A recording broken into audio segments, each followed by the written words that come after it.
Been murdered is a terrible thing to bear. To find that the murderer is your family doctor is a horror that must be difficult to comprehend.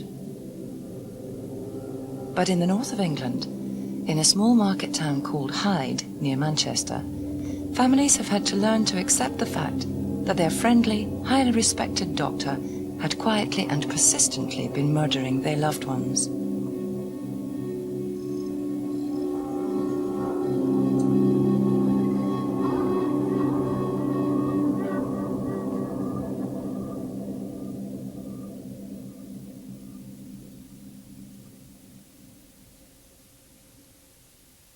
At the end of January 2000, Dr. Harold Shipman was convicted of killing 15 women patients in his care. He was found guilty of murdering each woman by injecting her with a lethal dose of morphine. Each of the 15 women, some in their 80s, one only 49, had died unexpectedly. One had died in Shipman's surgery. Most died in their homes, seated in armchairs as if asleep, a sleeve rolled up as if to receive an injection. None had been terminally ill. All had seen Dr. Shipman moments before their deaths. Cases of poisoning are perhaps the most difficult crimes to detect, and in the hunt to discover the truth behind the deaths of Dr. Shipman's patients, forensic science had to work hand in hand with the police in what would prove to be a particularly grueling and complex investigation. Pathologists and toxicologists would work to reveal the secrets of murder that lay hidden with Shipman's victims beneath the ground, gathering evidence that showed the true cause of their deaths: deadly levels of morphine.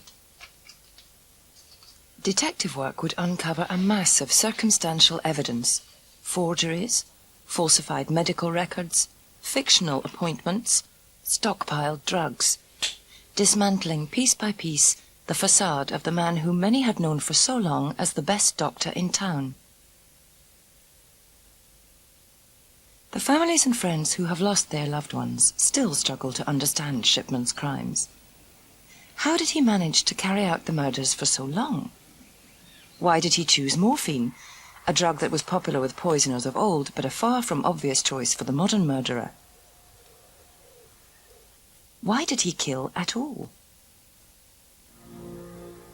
The full extent of Shipman's crimes may never be known, but in addition to the 15 cases already heard, there are moves to investigate 192 more deaths. Harold Shipman could be Britain's biggest ever serial killer. In the ranks of serial killers like Britain's Dennis Nielsen and America's Ted Bundy and Jeffrey Dahmer, Harold Shipman belongs to a particular breed, the medical serial killer. We are shocked when a case such as his is revealed, but as the history of crime shows, Harold Shipman follows in a long tradition of American and British killer doctors. Indeed, cases of medical practitioners murdering their patients have taken place for centuries and within societies all around the world. Doctors take the Hippocratic Oath, swearing to preserve life, but of the 16,000 or so homicides in America and the 600 in Britain that are committed every year, doctors and nurses always form a small but disturbing proportion of the murderers. If anybody wanted to become a serial killer and was choosing a profession in which to go, that they would be quite well advised to go into the medical profession, for the simple reason that a doctor, particularly a local GP, establishes a very high level of trust between himself and his patients. So therefore, for instance, if he says to the patient, "Will you roll up your sleeve, I'm just going to give you an injection," the patient would never question what that injection was for. He then has the power to sign a death certificate giving a cause of death. He then has the power beyond that to sign a cremation certificate, which in effect gets rid of the evidence in many cases. And the circle is complete in that sense. Harold Frederick Shipman was born in 1946 into a hard-working Nottingham family. Shipman, though never described as a brilliant scholar, succeeded in doing well enough to secure a place in medical school. But Shipman's mother didn't live to see her son's success, and her slow death from cancer her pain eased by the regular morphine injections when Shipman was just 17, affected him profoundly. Soon, however, Shipman would be building a family of his own. While a medical student, he married and was soon a father. 3 more children would follow. By the time he was 30, in 1975, Shipman was established as a doctor working in a group medical practice in a town on the Yorkshire-Lancashire borders. But Shipman had begun to suffer from blackouts, and his colleagues suspected that he was suffering from epilepsy. Before long, the truth emerged. Shipman was a drug addict. Shipman would state that his addiction to pethidine, a morphine substitute, had started when he was at medical school, where he had sampled it as part of his training. He said that severe depressions had made him increasingly reliant on the drug. Pethidine, like morphine, is highly addictive. Shipman admitted taking between 600 and 700 milligrams of pethidine a day, which would have meant about 14 injections. With the deviousness that would come to serve him so well as a murderer, Shipman had used his position as a doctor to help feed his habit. The practice had an account to allow the doctors to carry limited supplies of drugs with them while they were on call. Shipman was prescribing large amounts of pethidine, collecting the prescription, and keeping the majority of the drug for himself. Shipman was required to enter a treatment program and fined over £600. But although he lost his job, he was not struck off as a doctor. Within 2 years, he was back working as a GP in a town called Hyde in Greater Manchester. His addiction now seemingly behind him, he set about re-establishing his reputation as a hard-working doctor. By 1992, after 15 years in a group practice, Shipman set up on his own as a single-practice GP. With his patient list growing as fast as his reputation, he was soon known as the best doctor in town, someone who took time and great care over his patients. Beneath the surface, however, certain local people suspected that there was a malevolent force at work. Dr. Shipman's patients were dying at an unusually high rate. Michaela Sitford, the journalist who eventually broke the story of Harold Shipman, discovered that the doctor had for some time been the subject of disturbing rumours. Home Helps actually called Dr. Shipman Dr. Death as a joke, but I think most people thought that a doctor killing his patients was unthinkable, and consequently they didn't connect their fears with their actions. And taxi driver John Shaw also had suspicions. My clientele were elderly ladies around Hyde and Godley, and over the years I built up a considerable business. I began to be suspicious after perhaps 5 or 6 of my customers had died in similar circumstances, and each one of them was one of Dr. Shipman's patients. But my suspicions were so ridiculous that I began to keep a list of which of these ladies was dying, and I jotted the names and addresses down. I compiled this list of something like 24 ladies. I still find it very difficult to accept that this had happened. Eventually, in 1998, another doctor and the local undertakers voiced their concern to the coroner about this high number of deaths, as well as the manner in which the bodies of Shipman's patients had been found. The local undertaker raised some concerns that she'd got, that patients were found sitting in the chair, for instance, with their sleeve rolled up, which is a fairly unusual way for someone to be found dead. Normally, if people feel ill, they either take themselves off to bed or at the very least will lie down. Because of mounting suspicions, in the spring of 1998, the police did carry out an undercover investigation into Dr. Shipman. Because of the limitations that the need for secrecy placed on this investigation, vital clues were missed. The police concluded that although overbearing, Harold Shipman was an excellent doctor, and no further action was taken. At the end of the investigation that was carried out by the detective inspector, there was a general large sigh of relief breathed by all of us, because we were, of course, delighted to find that, in fact, our fears were not grounded, and that a local GP was not responsible, apparently, for causing the death of a number of his patients. But after the police investigation, Shipman would go on to kill at least 3 more women: Winnie Mellor, Joan Melia, and Kathleen Grundy. I've been asked several times whether I have regrets about that first investigation having obviously not brought out the truth. The obvious answer to that has to be yes, because people died subsequent to that investigation. I fervently believe that the police did all they could at that time within the limits that were placed upon them. People like Shipman can carry on indefinitely simply because no one is likely to suspect them. He was absolutely sure that he would never be caught. Most serial killers don't really like people very much, and this is one of their basic characteristics. It must be very satisfactory for someone like Harold Shipman to be able to deal out death in this way. He'd feel like a god. Each morning I get up and open the curtains. I'm looking at property where I know that these ladies have lived and died. On this little estate, there must be half a dozen of his patients who had a visit from Dr. Shipman and died shortly afterwards. All those ladies were friends first and customers second.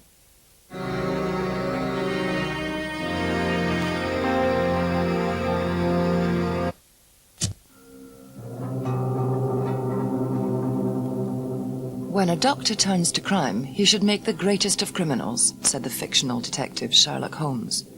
With his knowledge, power, and accepted position, the doctor who kills should be unstoppable. And as the case of Harold Shipman shows, he nearly was.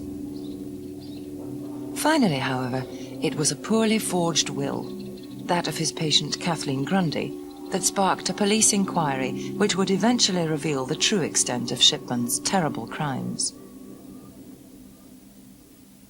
Mrs. Grundy's daughter, Angela, a solicitor, was shocked and very suspicious when her mother's will left her whole valuable estate to Dr. Shipman.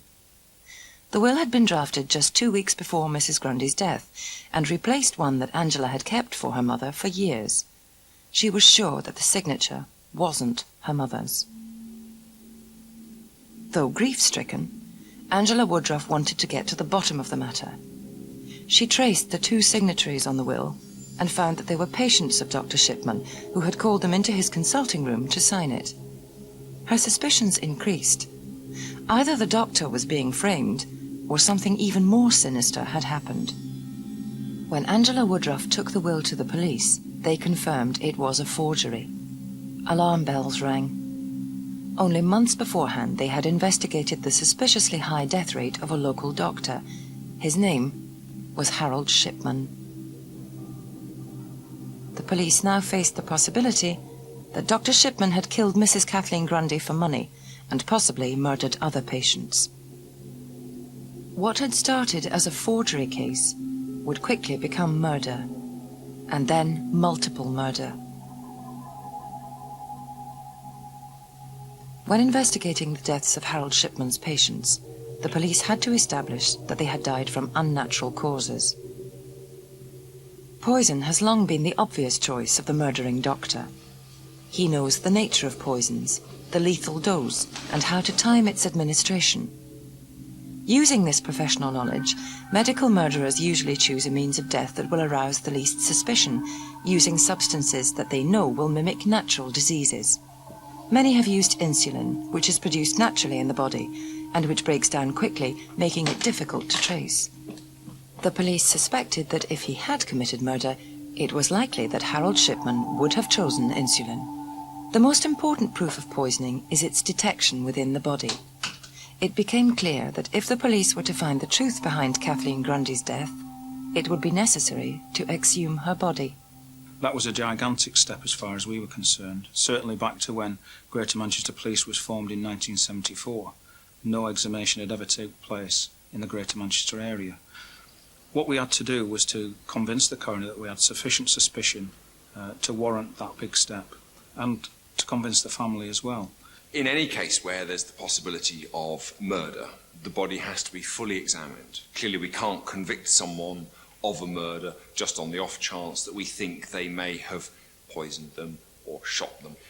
In the case of Dr. Shipman, of course, the police only became aware sometime after the deaths that they may have been murders, and so the bodies had to be exhumed for them to be examined. The postmortems in these cases were performed for two reasons. Firstly, to recover samples to test for the poisons, which in the end proved to be positive. Secondly, also, of course, Dr. Shipman had given causes of death that were natural, and we needed to determine whether they were correct or incorrect. I performed a post-mortem examination on Mrs. Grundy some weeks after she died. Dr. Shipman had said that she died from old age. Old age can be given as a cause of death in anyone over 70, but it's normally associated with a period of debility and decline, not something that was true of Mrs. Grundy, who'd been hale and hearty up until the day of her death.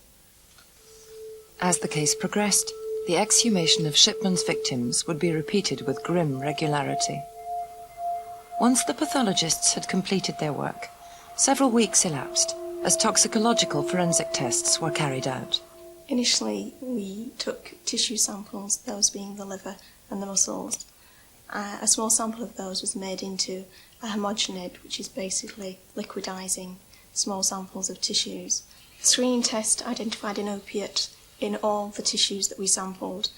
We then went on and confirmed the presence of morphine. Those levels were substantial and sufficient to cause death. The police knew that morphine never degrades. As long as there is tissue to test, it can be detected. It was about a fortnight later that we got the preliminary results back to say that there was morphine in the body. I'd expected that Harold Shipman would have utilised something that was not detectable, or something that occurred naturally. Insulin is one that obviously springs to mind, and therefore we would not have been able to distinguish between what should have been there and what had been put there by a murderer.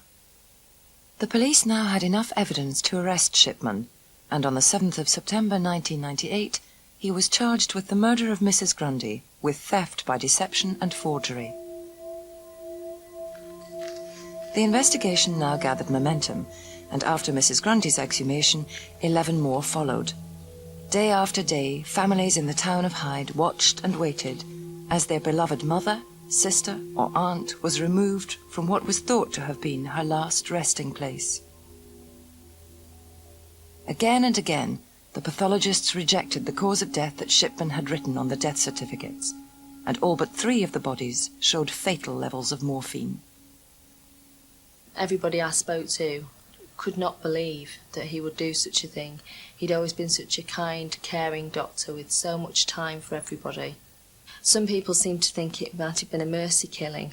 This was one of the many excuses that people clung to. They were so desperate not to believe that he could hurt them so maliciously. But obviously as the exhumations went on, they were forced to face the truth. When these women died, there was usually some surprise. Few had had any serious conditions. I'd seen Kathleen only a matter of a couple of 3 weeks before. I'd taken her to Stockport Station. She was going to visit her daughter. I knew that Kathleen wasn't absolutely 100% fit, but she was certainly very bubbly when I'd last seen her. But Shipman was able to explain all his victims' deaths away with diagnosis of a range of common ailments: heart attacks, strokes, thrombosis. In the Grundy case, and in all the other cases that they investigated, the police were faced with page after page of plausible medical histories and therefore unsuspicious deaths. But this time, the police investigation decided to look beyond the surface and dig deeper. The police computer examination unit set to work.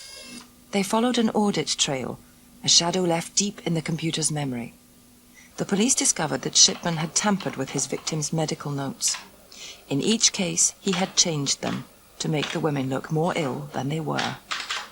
I realised not only had he inserted false records, he altered existing ones. And the way the software worked, on him doing that, it dropped the altered record into a field I was able to examine called a show remove filter. So effectively, I can give you one good example of this. On the 21st of April 1997, Mrs. Bianca Pomfret failed to attend the surgery. He originally put an entry into her record saying did not attend, no reason. On the day that he injected her with diamorphine, he went back into her record and edited that entry to read relating to angina. However, when he did that, he wasn't aware that the database dropped the original record into this show remove filter. I was able to examine that record, the original, and identify that he'd removed it on the day of her death, even before her body had been found. Harold Shipman always had an answer for everything, or nearly always had an answer for everything. On one occasion, when he was confronted with the irrefutable evidence that he'd altered the computerised medical records on the afternoon that somebody later died, it was at that point that he didn't have an answer. Ask you again, Doctor. Where's that information come from? I have no recollection of me putting that on the machine. It's your passcode. It's your name. It doesn't alter the fact I can't remember doing it. You choose not to remember. It wasn't too long ago in this interview where you were explaining you'd been to see the family, checked the computer record, and was telling them all about this angina. I still have no recollection of entering that onto the computer. Mr. Shipman's personality was very complex. Very high opinion of himself, felt he was a computer expert. I feel that his actual abilities were not that proficient. When police checked telephone records, they discovered more deception. Again and again, they found that there was no record on the day that they died of a patient phoning the doctor to call him out, as he had stated. There was no record either of the surgery contacting him on his rounds to make an urgent visit, and no record of Shipman calling for an ambulance from a patient's house, something he assured relatives he had done. The police also had to ascertain how Shipman had obtained large quantities of the morphine, the drug that was in effect his murder weapon. The police compiled a list of 28 patients from whom Shipman had taken the morphine.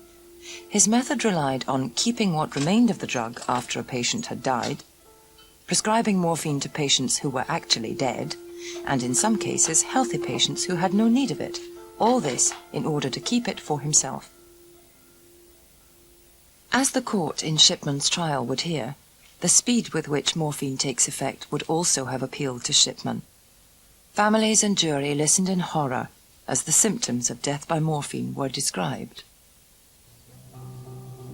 After injecting a patient, within 2 minutes their breathing would be slowing down. By 5 minutes, breathing would be very slow indeed, 2 or 3 breaths per minute. They would appear to be asleep. Their lips and fingers might well be blue, and their toes might have a blue tinge to them. If their brain couldn't receive oxygen because breathing had stopped, they would die. As the judge pointed out, the last words that many of Shipman's patients may have uttered as they rolled up their sleeves were, "Thank you, doctor."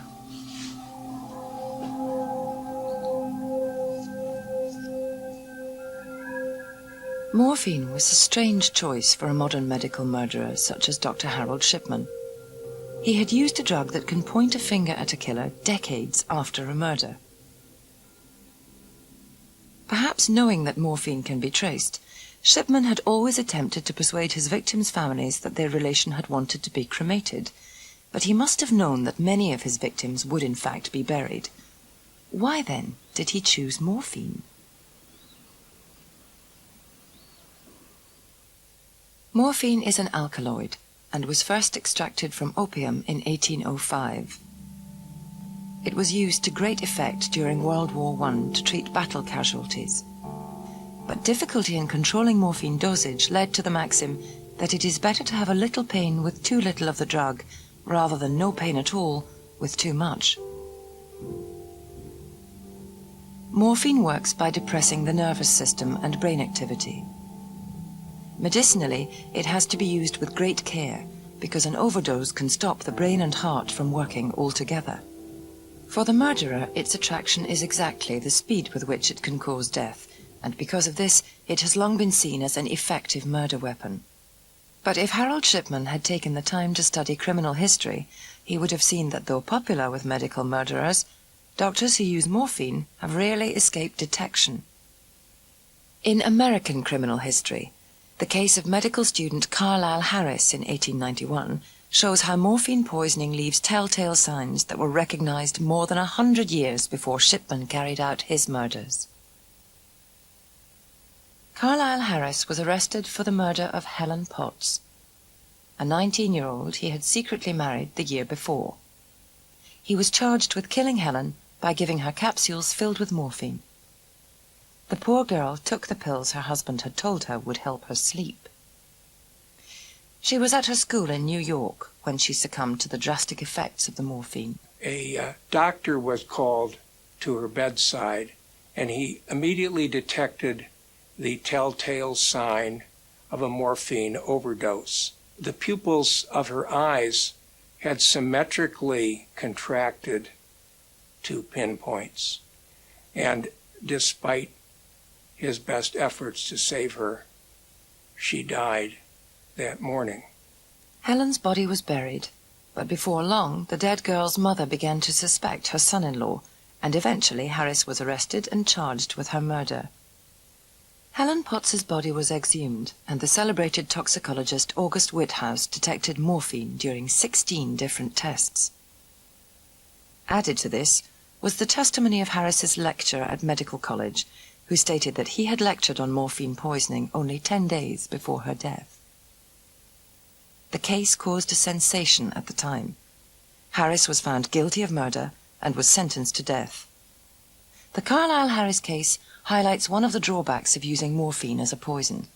But for Harold Shipman, who had so much control over the death of his patients, it must have seemed ideal. Because it is an uncomfortable fact that it wasn't until Shipman had murdered possibly hundreds of his patients with morphine that he was detected. While he was above suspicion, it was the perfect drug. Patients rely on doctors to administer morphine when they are seriously ill, and it is an accepted tool in the doctor's armory of pain relief. Did Shipman believe that if his actions were ever questioned, they would be explained as a doctor doing his duty? If so, he may have been aware of a doctor in the 1950s, John Bodkin Adams, whose case gives us perhaps the most direct historical parallel with Shipman's. In 1957, Dr. John Bodkin Adams was charged with the murder of one of his elderly female patients, Mrs. Edith Morrell, and suspected of killing 8 more, all with fatal doses of morphine. When Adams had arrived in the seaside town of Eastbourne straight from medical school, he'd had little trouble building up a good practice, mainly drawn from the area's very elderly population. Bodkin Adams was warm and tactile with his older charges, charming the ladies with his unhurried manner. But the doctor enjoyed the good life and encouraged the generosity of his patients. He was named in over 100 of their wills and received more than £30,000 in bequests over a 10-year period, a significant sum in the 1950s. But Bodkin Adams went too far. And because of these repeated benefits that came his way, Scotland Yard eventually investigated matters. Rumour had it that Adams did his rounds with a bottle of morphine in one pocket and a blank cheque in the other. He basically made his patients into drug addicts, probably at the beginning with the best of motives. A huge, fat man, who I think was an absolutely greedy pig, who discovered that his patients adored him because whenever they felt rather low, he just gave them large doses of drugs, and then they began leaving him their money. And I think that he thought, oh, this is easy. I don't think for a moment he thought, let's start murdering people. He didn't think of himself as a murderer at all. The case against Bodkin Adams was that he made his patients dependent, usually on morphine, made them alter their wills to his advantage, and then finally gave them a fatal dose of the drug to finish them off. But after a complex trial, Adams was found not guilty. I think many people would agree that Dr. Bodkin Adams literally got away with murder, perhaps more than one murder, possibly dozens.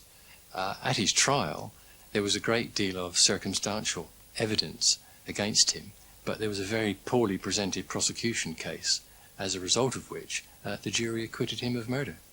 Of course, in the 1950s, a family doctor commanded the almost total respect and admiration of his patients, and to imagine that he would deliberately kill one of them would have been utterly unthinkable. He was tremendously lucky, simply that he managed to get off, spend the rest of his life playing golf, and occasionally suing journalists who still referred to him as a murderer. He made as much money from them as he did from the people he killed. In the case of Dr. Bodkin Adams, many believe it was because he was a doctor that he escaped the hangman's noose. More than 50 years later, Dr. Harold Shipman also seemed to believe that his status as a doctor put him beyond the reach of the law. He was a type of character, I think, that was arrogant in the way that he displayed himself during the course of the interviews at the police station. He obviously felt that it was beneath him having to answer questions to these two people who he saw as not being his intellectual equal, that he had a superior intellect. Arrogance is a trait that appears again and again with doctors who murder, and none was more arrogant than one of America's most infamous medical murderers, Dr. Robert Buchanan. Buchanan was practicing as a doctor in New York at the time that the medical student Carlisle Harris was electrocuted for murdering his wife. Buchanan became a Carlisle Harris copycat who thought he could improve on his predecessor's techniques as a poisoner. He divorced his pretty Canadian wife. Shortly thereafter, he took a very disreputable second wife, Annie Sutherland, who was a brothel keeper. Annie was a coarse, unattractive woman, but these drawbacks were more than compensated in Buchanan's mind by her fat bank account. 2 years later, Annie Sutherland was dead, supposedly from a stroke. Buchanan was better off to the tune of $50,000, and within 4 weeks had remarried his first wife. Before long, however, suspicions about the death were being voiced. A friend of Buchanan's reported how Buchanan had taken a great interest in the Carlisle Harris case and had scoffed at how Harris had bungled the murder. He said that with a little research, Harris would have known to give his victim a small amount of belladonna with the morphine, which would counteract the pinprick pupils in the eyes that were the main symptom of death by morphine. His boasting, however, would be his undoing. Buchanan was arrested. Toxicological tests proved that not only had Annie Sutherland died from morphine poisoning, but that belladonna was also present. In spite of his claim to superior medical knowledge, Buchanan was found guilty of murder and executed. Buchanan had bragged about his perfect murder. Harold Shipman, like Bodkin Adams, became greedy and badly forged his patient's will. It seems that even medical murderers can't stop themselves committing stupid errors. Very, very often you find that the addictive killer will engineer his own capture and arrest in order that his cleverness should be finally exposed to the world. Now, Shipman, I think, needed this final gamble with the world. I am cleverer than they think. I am cleverer than they realize. I'm not only going to be caught, I'm going to get through this and come out victorious in the end. I'll show them just how clever I am. Harold Shipman became a calculating killer who used his position as a doctor as the perfect cover for his crimes. But what was his motive? Why did the good doctor kill?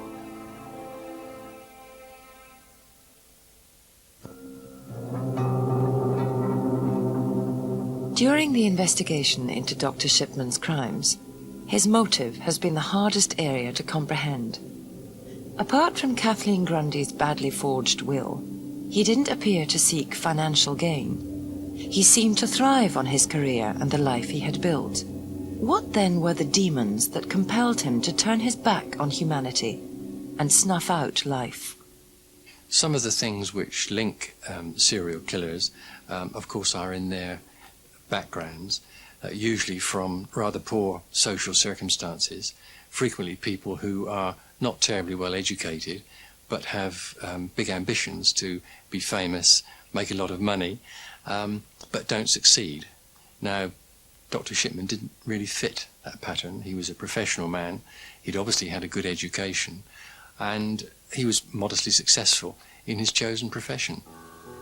But medical serial killers are not easy to categorize. Though many have killed for revenge, jealousy, sex, or elimination, some of the traditional motives for murder, there are many cases, as with Shipman's, where the motives appear complex. When the prosecution set out the case against Harold Shipman, they stated that he had killed those 15 patients because he enjoyed doing so. He was exercising the ultimate power of controlling life and death, and repeated it so often that he must have found the drama of taking life to his taste. I believe that the real motivation for him was a desire to have the ultimate power, the power of life and death. And just as much as I think he, in many cases, kept patients alive by use of a large amount of drugs, I think also he caused the deaths of patients because he liked to have that power. The need for power and the need to be seen as powerful seem to be central to understanding Shipman's psychological makeup. What we're dealing with here is an extremely twisted personality, which emerges mainly in the fact that he could be so bloody rude to his inferiors, to anyone who was under him, and yet was regarded as such a complete charmer by his patients. Shipman had left his very ordinary roots. His father had been a lorry driver and had risen to become someone. It appears that the power his status as a doctor gave him was very important to him. There were occasions, of course, when Harold Shipman would almost hold court.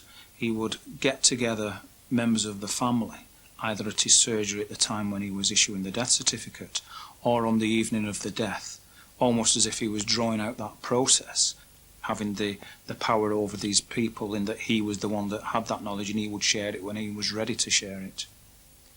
Power has been identified as the key motive in other medical murders. Nurses feature prominently in the annals of medical serial killers, so-called angels of death, who thrive on medical emergencies of their own making. The American case of Richard Angelo, a night shift supervisor in an intensive care unit at a hospital in New York State, is a clear example of this. In 1987, there was concern in the unit when 26 patients died in a 6-week period, but it wasn't until another patient survived an emergency that Angelo was recognized as probably being the cause of many of the deaths. The patient told another nurse how a man had told him he was going to give him something that would make him feel better. He had then injected his intravenous drip. Seconds later, the patient was fighting for his life, and luckily, another nurse was on hand and saved him. Angelo was eventually found guilty on 4 counts of murder, though suspected of killing many more. The horrific case of Austrian nursing auxiliary Waltraud Wagner in the early 1990s also showed how vulnerable patients lost their lives at the hands of nurses who believed they had the right to extinguish life as they chose fit. Wagner and 3 accomplices were accused of murdering at least 42 elderly patients, either by lethal injection or by pouring water down their throats, in effect suffocating them. Wagner was found guilty of 15 murders and was sentenced to life imprisonment. And like Richard Angelo and Waltraud Wagner, Harold Shipman committed his crimes right under the noses of his victims' families and friends, and even his own colleagues. Like at least 4 other patients, Ivy Lomas, a 63-year-old widow, died in Shipman's surgery. She had been the first patient in the surgery that afternoon, complaining of a pain in her arm. Shipman took Mrs. Lomas into his treatment room, from which he emerged nearly half an hour later, saying that he'd had problems with the ECG equipment. Shipman then attended to 3 other patients before revealing to his staff that Ivy Lomas was dead. Marie West was an 81-year-old widow, living alone, and beginning to complain of discomfort in her replacement hips. Because of this condition, Mrs. West was receiving regular home visits from Dr. Shipman. On the day of her death in March 1995, Dr. Shipman called. Mrs. West didn't mention that her close friend Marion Hadfield was in the house. Mrs. Hadfield was upstairs, and on coming back down, heard her friend talking to a man she assumed to be the doctor. Out of politeness, she waited in the kitchen. After several minutes, Shipman walked into the kitchen and was very surprised to see her. Oh, hello, Doctor. Flustered, he told her that he was going to see if Mrs. West's son was upstairs. But then he blurted out news of his patient's death. It almost seemed as if Shipman enjoyed the risks involved. He took risks by indulging in this activity when there were other people near at hand, precisely because the prohibition is as important as the activity which is prohibited. To have created these deaths, these deathly scenes for his private delectation, with nobody nearby, would have been to miss part of the excitement.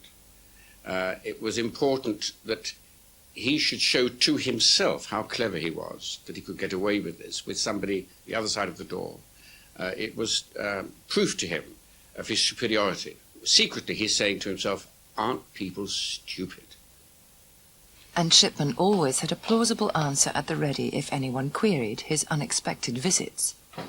A neighbour of one victim, Kathleen Wagstaff, actually heard her say, "Fancy seeing you here."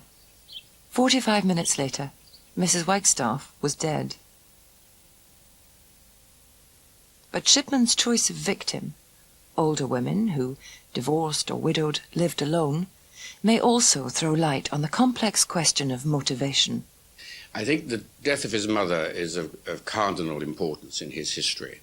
And I think that when he was choosing older women in order to put them to sleep, which is what he was really doing, he was reenacting that moment of his youth.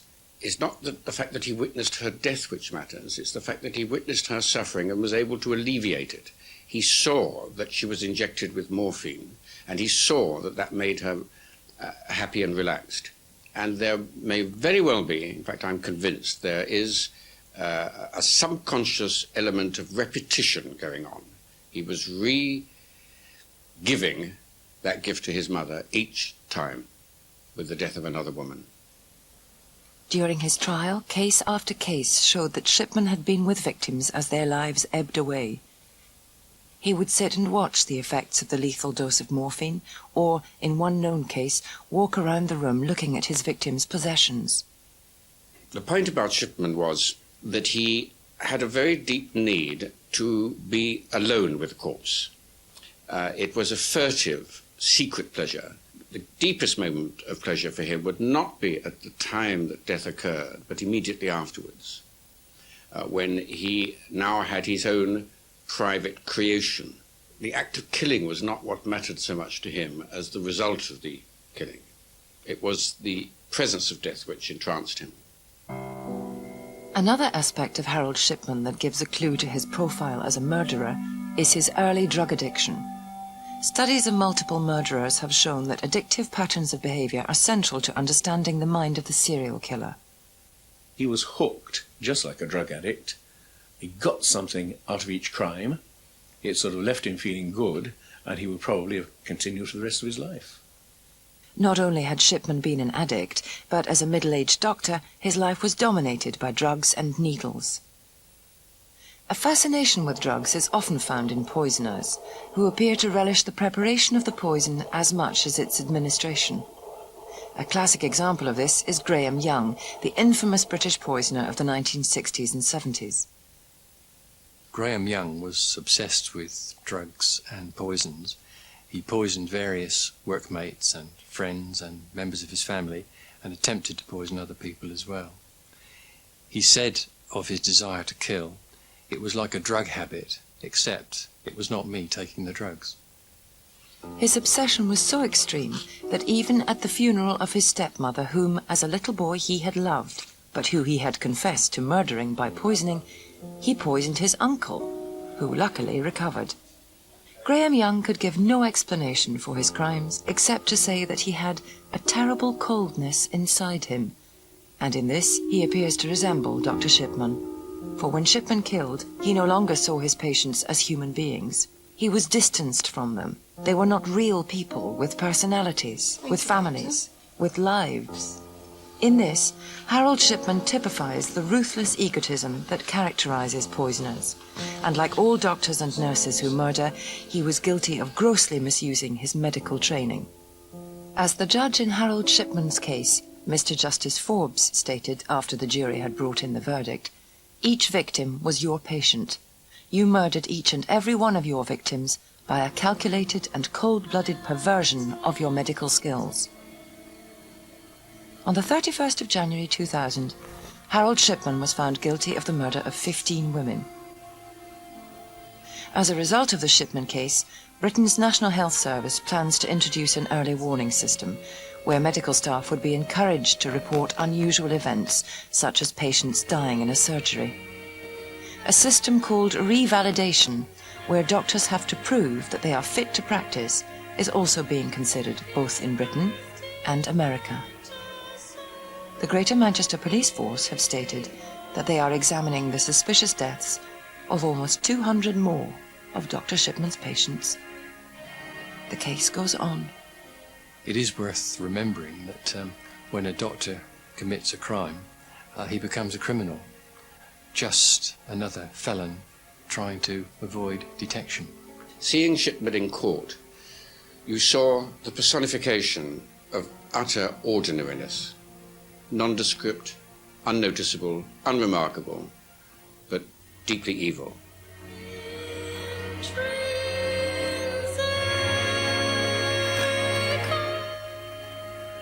Addicted to Death on Discovery.